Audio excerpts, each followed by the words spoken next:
Hello नमस्ते, मैं विजय आप सभी साथियों का एनएस शिक्षा परिवार में स्वागत करता हूँ। कैसे हो साथियों? उम्मीद करता हूँ बहुत ही शानदार होंगे और आपकी पढ़ाई बहुत अच्छे तरीके से चल रही होगी। पहला क्वेश्चन आपकी स्क्रीन पे है, आंसर देने का प्रयास करेंगे। इसी के साथ में अगर आप हमारे चैनल पर नए हैं तो चैनल को सब्सक्राइब करके वीडियो लाइक शेयर जरूर करें। एसएससी जीडी का एक शानदार प्रैक्टिस सेट है, आपके स्क्रीन पे है। क्वेश्चन बताएंगे। अत्यंत शब्द के संबंध में निम्न कथन दिए गए हैं। साथ ही आपको निम्न कथन पे विचार करना है और आपके सामने चार ऑप्शंस दिए गए हैं, बताना है कौन सा ऑप्शन सही है।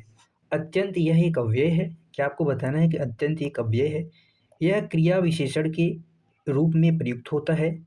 इसका लिंग बदलता है। केवल ए वन और दो, केवल दो और तीन सही है। केवल एक और केवल तीन सही है। एक दो तीन तीनों सही है। बताएंगे क्वेश्चन नंबर वन का साथी राइट आंसर क्या होगा। क्वेश्चन का लेवल कैसा है ये जरूर बताएंगे। क्वेश्चन बढ़िया है कि नहीं। अत्यंत की बात करें साथी तो अत्यंत क्या है? यह एक अव्यय है। अत्यंत क्या है? एक अव्यय है। पहला ऑप्शन हमारा करेक्ट हो जाएगा। अव्यय को अविकारी शब्द कहते हैं। अव्यय को साथी क्या कहते हैं? अविकारी। अविकारी का अर्थ होता है कि जिसमें विकार नहीं आता, परिवर्तन नहीं आता, लिंग वचन काल कारक के अनुसार कोई परिवर्तन नहीं होता है। तो इसका तीसरा ऑप्शन गलत हो जाएगा। यानी इसका जो लिंग बदलता है, इसका लिंग नहीं बदलता है। और साथ ही अत्यंत ये क्रिया विशेषण के रूप में प्रयुक्त होते हैं। इसका दूसरा भी सही हो जाएगा, पहला भी सही हो जाएगा। इसका वन और दो यानी ऑप्शन ए क्या हो जाएगा? करेक्ट हो जाएगा। अत्यंत का अर्थ क्या होता है? बहुत अधिक के लिए इस्तेमाल होता है। और वो किससे? परिमाण परिमाण क्रिया विशेषण, परिमाणवाचक क्रिया विशेषण के तौर पे अत्यंत का इस्तेमाल किया जाता है। तो इसका राइट आंसर ऑप्शन ए हो जाएगा। अगले क्वेश्चन पे चलते हैं। क्वेश्चन नंबर दो आपकी स्क्रीन पे है, बताएंगे क्वेश्चन नंबर दो का राइट आंसर साथी क्या होगा। क्वेश्चन नंबर दो है आपके स्क्रीन पे। अधोमुख शब्द का सही अर्थ क्या है? ऊपर की ओर मुख, नीचे की ओर मुख, सामने की ओर मुख, पीछे की ओर मुख। बताएंगे क्या होगा क्वेश्चन नंबर टू का राइट आंसर। ऊपर की ओर मुख, इसको साथी क्या कहेंगे? ऊर्ध्व, ऊर्ध्वमुख। ऊर्ध्व यानी ऊपर के साइड हो मुख तो ऊर्ध्वमुख हो जाएगा। नीचे की ओर मुख को क्या कहेंगे? अधोमुख। अधोमुख को क्या कहेंगे साथी? नीचोमुख। नीचे की ओर मुख। अध से बना है ये, अध, अधः मुख से बना है साथी, अधः धन मुख से बना है। अधा का अर्थ होता है नीचे, मुख का अर्थ हो जाएगा मुख। सामने की ओर मुख इसका होगा ही नहीं, सामने की ओर मुख। इस पीछे की ओर मुख पश्चात मुख कह सकते हैं। इसको क्या कह सकते हैं? पश्चात, पश्चात मुख कह सकते हैं। ठीक है, पश्चात, इसे पश्चातमुख कह सकते हैं, पीछे की ओर। तो इसका राइट आंसर ऑप्शन बी हो जाएगा। अगला क्वेश्चन है क्वेश्चन नंबर तीन आपके स्क्रीन पे, फटाफट से बताएंगे। अल्पज्ञ का सही विलोम क्या होगा? मूर्ख होगा, अज्ञानी होगा, सर्वज्ञ होगा, विद्वान होगा। अल्पज्ञ, अल्पज्ञ यानी साथी जो थोड़ा जानकार हो, जिसको क्या हो? थोड़ी जानकारी हो। इसका विलोम हो जाएगा ऑप्शन सी, सर्वज्ञ। क्या हो जाएगा? सर्वज्ञ हो जाएगा। मूर्ख का विलोम क्या हो जाएगा साथी? आप बताएंगे मूर्ख का क्या विलोम होगा? मूर्ख का हो जाएगा ज्ञानी। और अज्ञानी का विलोम क्या हो जाएगा? ज्ञानी। ज्ञानी को हम क्या कहेंगे? ज्ञानी को क्या कहेंगे साथी? जिसके पास ज्ञान हो, और अज्ञानी जिसके पास ज्ञान न हो। तो इसका राइट आंसर सी हो जाएगा। अगले क्वेश्चन की तरफ चलते हैं। क्वेश्चन नंबर चार आपकी स्क्रीन पे है। निम्न में से साथी कौन सा शब्द तत्सम है? आग, दांत, मुख, हाथ। बताएंगे कौन सा शब्द तत्सम है? तत्सम शब्द साथी वे होते हैं जो संस्कृत से ज्यों की त्यों हिंदी भाषा में प्रयोग किए जाते हैं, वही सब तत्सम होते हैं। आग का साथी क्या हो जाएगा? अग्नि। आग का जो तत्सम रूप होगा अग्नि हो जाएगा। दांत का हो जाएगा दंत, दांत का हो जाएगा दंत हो जाएगा। मुख, इसका राइट आंसर हो जाएगा ऑप्शन सी। मुख क्या है साथी? ये तत्सम रूप है और इसका जो तद्भव रूप होगा, इसका जो तद्भव रूप हो जाएगा क्या हो जाएगा? मुंह हो जाएगा। हाथ का क्या हो जाएगा? हस्त, हस्त कह सकते हैं, तद्भव रूप हो जाएगा। तत्सम में जो संयुक्त व्यंजन होते हैं छ, त्र, ज्ञ और स्र, अधिकांशतः ये वर्ण जिस शब्द में प्रयुक्त होते हैं वो तत्सम होते हैं। और र का जो रेफ रूप होता है साथी, र का रेफ रूप ये, और र का पदेन रूप जो रखता है, जैसे हमने कहा यहाँ पे क्रम, क्रम कह दिया। तो ये जो र का जो पदेन रूप या र का रेफ रूप जो है, ये भी अक्षर तद्भव शब्द होते हैं। और जहाँ पे भी आपको चंद्रबिंदु वाला ये चीज़ दिखाई दे, चंद्रबिंदु यहाँ दिखाई दे, और वहाँ पे ये क्या होता है? हमेशा अधिकांशतः तद्भव आपको देखने को मिलेगा। जैसे यहाँ पे दांत में चंद्रबिंदु है, ठीक है। इसे मुंह में यहाँ पे चंद्रबिंदु है, तो ये सारे शब्द कैसे हो जाएंगे, तद्भव हो जाएंगे। ये चीज़ें आपको ध्यान में रखना है। इसका राइट आंसर हो जाएगा ऑप्शन सी। अगले क्वेश्चन की तरफ चलते हैं। क्वेश्चन नंबर 5 आपके स्क्रीन पे है। राम ने रावण को मारा। राम ने रावण को मारा वाक्य में साथी को क्या है, कारक चिन्ह है, उपसर्ग है, अव्यय है, प्रत्यय है। प्रत्यय जो होते हैं साथी ये क्या होते हैं, मूल जो शब्द होते हैं, मूल शब्द के बाद प्रयुक्त होते हैं, के बाद आते हैं। और अव्यय जो होते हैं साथी इन्हें अविकारी कहते हैं, अव्यय को अविकारी कहते हैं, यानी इसमें विकार नहीं आता है। और उपसर्ग जो होते हैं वो मूल शब्द के पहले आते हैं, मूल शब्द के पहले आते हैं। इसका राइट आंसर हो जाएगा ऑप्शन ए कारक। कारक चिन्हों की संख्या कुल कितनी है, कारक कितने हैं, कारक के भेद अगर आपसे पूछा जाए तो आप 8 बताएंगे। को यहाँ पे क्या हो जाएगा साथी, कारक चिन्ह हो जाएगा। अगला क्वेश्चन बताएंगे। क्वेश्चन नंबर 6 आपके स्क्रीन पे है। अमरूद शब्द किस भाषा का है। अमरूद शब्द किस भाषा से आया है, अरबी से, पुर्तगाली से, फारसी से या अंग्रेजी भाषा से आया है, बताएंगे। हम बात करें साथी अमरूद, अमरूद किस भाषा का शब्द है, इसका राइट आंसर हो जाएगा ऑप्शन सी। अगर आपसे पूछा जाए हिंदी किस भाषा का शब्द है तो आप बताएंगे हिंदी फारसी भाषा का शब्द है, जो हिंदी भाषा में प्रयोग में लिए जाते हैं। कुछ फारसी भाषा के शब्द और जैसे लिख लेंगे, गुलाब, अगर आपसे पूछा जाए गुलाब किस भाषा का शब्द है तो आप बताएंगे फारसी भाषा का शब्द है। किताब साथी पूछ दिया जाए किताब, तो ये भी किस भाषा का है। अदालत, अदालत आपसे पूछ दिया जाए तो आप बताएंगे फारसी भाषा का शब्द है। बुखार हो गया, आवाज़ हो गया, पेश हो गया, ज़मीन हो गया, ये सब किस भाषा के शब्द हैं साथी, फारसी भाषा के शब्द हैं।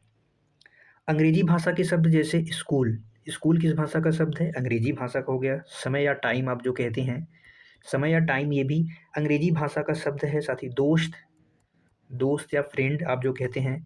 सप्ताह, सप्ताह हमने कहा। पानी, वाटर जो होता है। डॉक्टर, टिकट, पुलिस, रेडियो, ये सब अंग्रेजी भाषा के शब्द हैं। पुर्तगाली भाषा के शब्द में जैसे अलमारी, कुछ शब्द अलमारी, साबुन, साबुन हो गया ये बाल्टी, बाल्टी साथी। कमीज़ हो गया, कमीज़।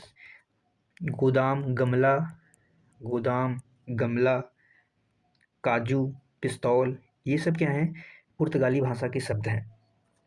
और वहीं पे अरबी भाषा के कौन से शब्द होते हैं, अरबी भाषा के जैसे हमने कहा औरत किस भाषा का शब्द है, अरबी भाषा का शब्द है। इलाज किस भाषा का शब्द है, इलाज, ये भी अरबी भाषा का शब्द है। आपको ये चीज़ें याद रखनी पड़ेगी। वकील हो गया, वकील साथी। इसके साथ साथ जहाज आप कह सकते हैं, किस भाषा का शब्द है, अरबी भाषा का शब्द है। दुकान आदि शब्द, बहुत सारे शब्द हैं जो अरबी, पुर्तगाली और फारसी भाषा में प्रयोग किए जाते हैं, याद रखेंगे। अगले क्वेश्चन पे चलते हैं। क्वेश्चन नंबर 7 आपके स्क्रीन पे है। गागर में सागर भरना मुहावरे का अर्थ है कम शब्दों में अधिक बात कहना, समुद्र भरना, पानी भरना, घड़ा भरना। गागर में सागर भरना यानी साथी कम शब्दों में अधिक बात कह देना, यानी कोई छोटी चीज़ है उसमें आप एक्स्ट्रा चीज़ें डाल रहे हैं तो वही हो जाता है गागर में सागर, तो कम शब्दों में अधिक बात कहना।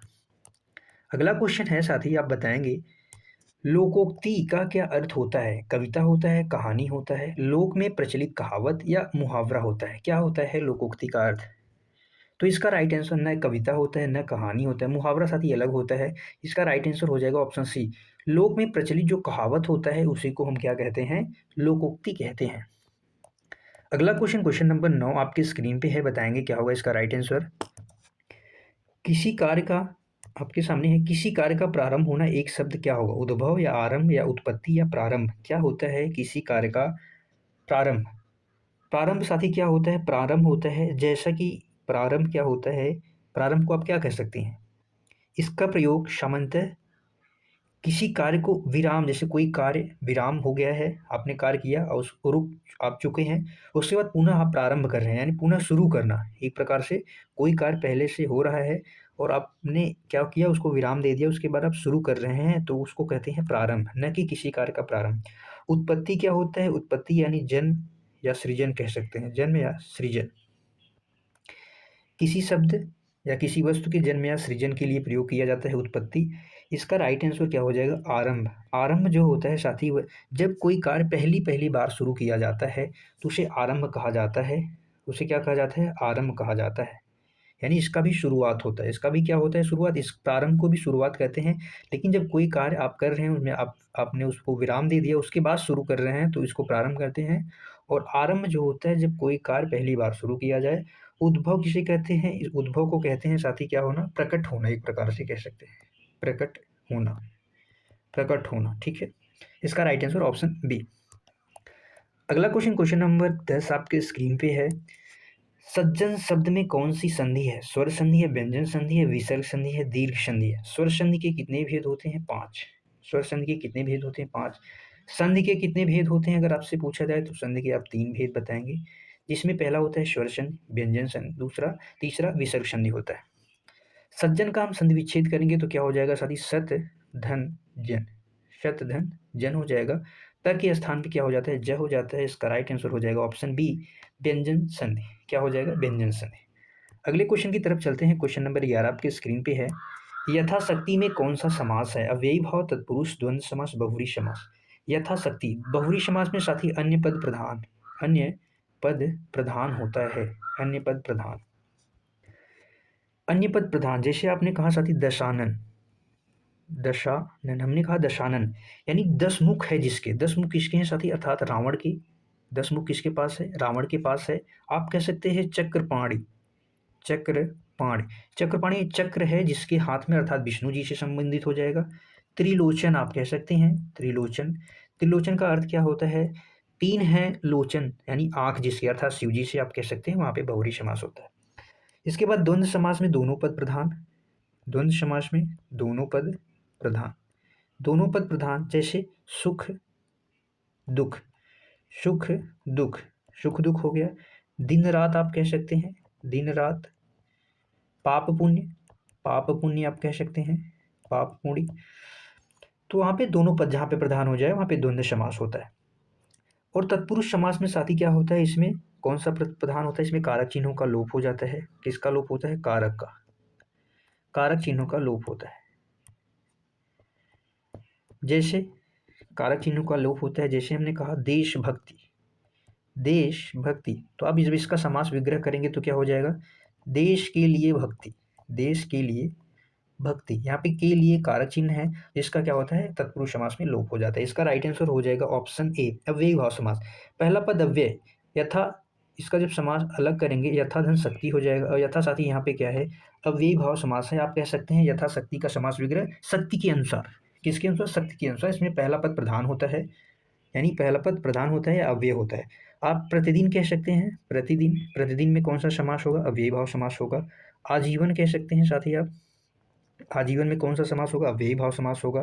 भरपेट भी कह सकते हैं, भरपेट, भर पे यहाँ पे क्या हो जाएगा, अव्ययी भाव समास हो जाएगा। ठीक है, अगले क्वेश्चन पे चलते हैं। क्वेश्चन नंबर 12 आपके स्क्रीन पर है, बताएंगे क्या होगा इसका राइट आंसर। जो पहले कभी न हुआ हो, जो पहले कभी न हुआ हो एक शब्द, उसे अद्वितीय कहते हैं, अभूतपूर्व कहते हैं, अद्भुत कहते हैं, अनोखा कहते हैं। क्या कहते हैं साथी, जो पहले कभी न हुआ हो उसको क्या कहते हैं, अभूतपूर्व। और जो पहले पहले कभी हुआ हो उसे भूतपूर्व कह देंगे, जो पहले कभी हुआ हो। अद्भुत साथी क्या होता है, जो क्या हो, अनोखा हो, अनोखा कह सकते हैं आप, आश्चर्यजनक कह सकते हैं। जो आश्चर्यजनक हो या अनोखा हो उसे अनोखा या अद्भुत दोनों ही कह सकते हैं। अद्वितीय मतलब जिसके जैसे और न हो, जिसके जैसे और न हो उसे आप अद्वितीय कहेंगे। तो इसका राइट आंसर ऑप्शन बी हो जाएगा। अगला क्वेश्चन, क्वेश्चन नंबर 13 आपके स्क्रीन पे है, बताएंगे साथी क्या होगा इसका राइट आंसर। राम ने सीता को फल दिया, यहाँ पे सीता कौन सा कारक है, कर्ता कारक, कर्म कारक, करण कारक, श्रम प्रदान कारक, कौन सा कारक है, बताएंगे साथी कौन सा कारक है। यहाँ पे आप देखेंगे सीता, सीता के लिए यहाँ पे किस कारक चिन्ह का इस्तेमाल हुआ है, को कारक चिन्ह का इस्तेमाल हुआ है। और यहाँ पे को का अर्थ क्या होगा, को का अर्थ किस लिए इस्तेमाल हुआ है, देने के अर्थ में, देने के अर्थ में। और जो भी चीज़ें देने के अर्थ में इस्तेमाल होती हैं वहाँ पे कौन सा कारक होता है, संप्रदान कारक होता है, संप्रदान कारक होता है। देने के अर्थ में यानी के लिए, देने के अर्थ में साथी यानी के लिए, को का अर्थ यहाँ पे के लिए यानी संप्रदान कारक। कर्ता कारक चिन्ह क्या होता है, ने होता है। करण कारक का चिन्ह कर्ता का क्या होता है, ने। कर्म को होता है को। करण से होता है जो साधन या वजह को दर्शाता है, किसको दर्शाता है, साधन या वजह को साथी किसको दर्शाता है, के द्वारा, किसी के द्वारा जब कोई कार्य किया जाए तो वहाँ पे कर्म कारक, ने करता। तो इसका राइट आंसर ऑप्शन डी हो जाएगा। अगला क्वेश्चन, क्वेश्चन नंबर 14 आपके स्क्रीन पे है। परिश्रम सफलता की कुंजी है। कुंजी क्या है? संज्ञा है, सर्वनाम है, विशेषण है, क्रिया है। क्या यहाँ पे किसी क्रिया का पता चल रहा है? यहाँ पे विशेषण का या सर्वनाम का या संज्ञा का? तो ना यहाँ पे क्रिया का, ना ही विशेषण का, ना ही सर्वनाम का। इसका राइट आंसर हो जाएगा ऑप्शन ए, संज्ञा का। संज्ञा एक वस्तु का बोध हो रहा है, यहाँ पे आप ऐसा कर सकते हैं, एक वस्तु का बोध हो रहा है या साधन को दर्शा रहा है। वस्तु या साधन, यानी साधन किसको बता रहा है? परिश्रम को। परिश्रम आप करेंगे तो परिश्रम ही सफलता की एक कुंजी है, यानी यहाँ पे संज्ञा हो जाएगा। ठीक है, अगले क्वेश्चन की तरफ चलते हैं। क्वेश्चन नंबर 15 आपके स्क्रीन पे है, बताएंगे क्या होगा राइट आंसर। निम्न कथनों पे आपको विचार करना है, निम्न कथनों पे विचार करिए। उपसर्ग शब्द के प्रारंभ में जुड़ते हैं, प्रत्यय शब्द के अंत में जुड़ते हैं। सही विकल्प का चयन करें। क्या केवल एक सही है, केवल दो सही है, एक और दोनों सही है, दोनों में से दोनों गलत है? बताएंगे क्या होगा इसका राइट आंसर। तो जो साथी उपसर्ग होते हैं वो शब्द के प्रारंभ में जुड़ते हैं, पहला सही हो जाएगा। और प्रत्यय अंत में जुड़ते हैं, ये भी सही हो जाएगा, यानी इसका राइट आंसर हो जाएगा दोनों सही। ऑप्शन सी क्या हो जाएगा? करेक्ट हो जाएगा। अगले क्वेश्चन की तरफ चलते हैं। क्वेश्चन नंबर 16 आपके स्क्रीन पे है, बताएंगे क्या होगा इसका राइट आंसर। कथनों पर फिर से विचार करना है। पन प्रत्यय से भाववाचक संज्ञा बनती है, ता प्रत्यय से भाववाचक संज्ञा बनती है। ता या पन से भाववाचक संज्ञा क्या बनती है आपको बताना है। केवल वन सही, दो सही, दोनों सही, दोनों गलत? बताएंगे सारे। जैसे एक शब्द होता है लड़का, लड़का होता है और हमने इसमें पन प्रत्यय जोड़ दिया तो क्या हो जाएगा? लड़कपन, लड़कपन हो जाएगा। और इसमें पन प्रत्यय जुड़ा है तो यहाँ पे क्या है? भाववाचक है लड़कपन, बिल्कुल सही। लड़कपन क्या है? एक भाववाचक है, इसका पहला सही हो जाएगा। ता प्रत्यय, एक शब्द होता है साथी सुंदर, सुंदर क्या है? यहाँ पे विशेषण है। सुंदर क्या है साथी? यहाँ पे विशेषण है। और इसमें जब हम ता प्रत्यय जोड़ देंगे तो क्या हो जाएगा? सुंदरता। क्या हो जाएगा? सुंदरता। सुंदरता का एक भाव होता है तो इसका दूसरा भी सही हो जाएगा, यानी दोनों ऑप्शन सही है। ऑप्शन सी क्या हो जाएगा? करेक्ट हो जाएगा। पन और ता से भाववाचक संज्ञा बनती है। अगला क्वेश्चन, क्वेश्चन नंबर 17 आपके स्क्रीन पे है, बताएंगे क्या होगा राइट आंसर। कथनों पर विचार करें। सुंदर एक विशेषण है, सुंदरता भाववाचक संज्ञा है। केवल वन सही, केवल दो सही, दोनों सही, दोनों गलत? क्या होगा? सुंदर विशेषण के बाद साथी जो विशेषण शब्द होते हैं उनके बाद एक संज्ञा शब्द लिख सकते हैं। जैसे सुंदर, सुंदर क्या हो सकता है? फूल हो सकता है सुंदर, सुंदर व्यक्ति हो सकता है, सुंदर वस्तु हो सकता है। तो जो ये फूल और जो ये व्यक्ति हैं यही बता रहे हैं कि ये संज्ञा शब्द हैं। और संज्ञा के आगे जो शब्द आ जाएगा सही सटीक बैठ जाएगा तो वही होता है विशेषण। तो पहला सही हो जाएगा, सुंदर एक विशेषण है और सुंदर में ता प्रत्यय जुड़ा है तो वो भाववाचक संज्ञा बनी है, तो या भी दूसरा भी सही हो जाएगा, यानी सी ऑप्शन सही, पहला और दूसरा दोनों सही। अगला क्वेश्चन, क्वेश्चन नंबर 18 आपके स्क्रीन पे है। कथनों पर विचार करें। चलना अकर्मक क्रिया हो सकती है, खाना सकर्मक क्रिया है। केवल एक सही, केवल दो सही, दोनों गलत? चलना, चलना क्या साथी? अकर्मक क्रिया है। कर्म के आधार पर क्रिया को दो भागों में बांटा गया है। कर्म क्या? एक सकर्मक क्रिया, दूसरा अकर्मक क्रिया। सकर्मक क्रिया में आप क्या लगाएंगे? तो क्या से अगर आप जवाब मांगेंगे तो वहाँ पे अगर मिल जाए तो वहाँ पे असकर्मक हो जाएगी, और नहीं मिलता है तो क्या हो जाएगी? अकर्मक। नहीं मिलेगा तब अकर्मक, और मिल जैसे क्या चलना, क्या चलना से जवाब मिल रहा है, नहीं मिल रहा है तो साथ ही ये अकर्मक क्रिया है, बिल्कुल सही है। और क्या खाना? फल खाना, रोटी खाना, क्या खाना? तो यहाँ पे आपके लिए जवाब यहाँ पे मिल रहा है तो यहाँ पे सकर्मक क्रिया हो जाएगी, क्योंकि खाने में क्या खा रहे हैं आप। जब यहाँ पे क्या में से अगर आपके प्रश्न उठे और वहाँ से जवाब आपको चाहिए तो वहाँ पे सकर्मक। और क्या चलना, क्या दौड़ना, ये तब दौड़ना, चलना, हंसना, तो ये सब क्या है? अकर्मक क्रिया होती हैं। तो इसका राइट आंसर हो जाएगा ऑप्शन सी, दोनों सही है। अगले क्वेश्चन की तरफ चलते हैं। क्वेश्चन नंबर 19 आपके स्क्रीन पे है। कथनों पर विचार करें। सदैव एक क्रिया विशेषण है, क्रिया विशेषण क्रिया की विशेषता बताता है। क्या केवल एक सही, दोनों गलत? क्या है सही? बताएंगे। जैसे आप देखेंगे साथी, सदैव, सदैव क्या क्रिया विशेषण? जैसे हमने कहा वह सदैव घूमता रहता है, घूमता रहता है, सदैव घूमता रहता है। कौन घूमता रहता है? वह। घूमना यहाँ पे क्या हो जाएगा? क्रिया हो जाएगा। और जो क्रिया की विशेषता बताता है वही क्या होता है? क्रिया विशेषण हो जाता है। यानी सदैव घूमता रहता है, सदैव क्या हो जाएगा? क्रिया विशेषण हो जाएगा। और जो क्रिया की विशेषता बताता है वही क्रिया विशेषण होता है, दूसरा भी सही हो जाएगा। इसका राइट हो जाएगा ऑप्शन सी, यानी दोनों सही है। क्या है? दोनों सही है। अगला क्वेश्चन, क्वेश्चन नंबर 20 आपकी स्क्रीन पे है, बताएंगे। कथन है पृथ्वी का पर्यायवाची क्या धरा है? वसुंधरा का अर्थ आकाश होता है। विकल्प पहला सही है, दूसरा सही है, दोनों सही है, दोनों गलत है? क्या होगा राइट आंसर? अगर हम साथी बात कर लें पृथ्वी के पर्यायवाची शब्द की, किसके? पृथ्वी के, तो इसे हम क्या कह सकते हैं? भू धरा, भूधरा, वसुंधरा, वसुंधरा, भूमि भी कहते हैं, भूमि, धरती, भूमि, धरती, जमीन, जमीन भी कहते हैं, अचला कहते हैं। ये सब किसके पर्यायवाची हैं? पृथ्वी के पर्यायवाची हैं। तो धरा कहते हैं पृथ्वी को, पहला सही हो जाएगा।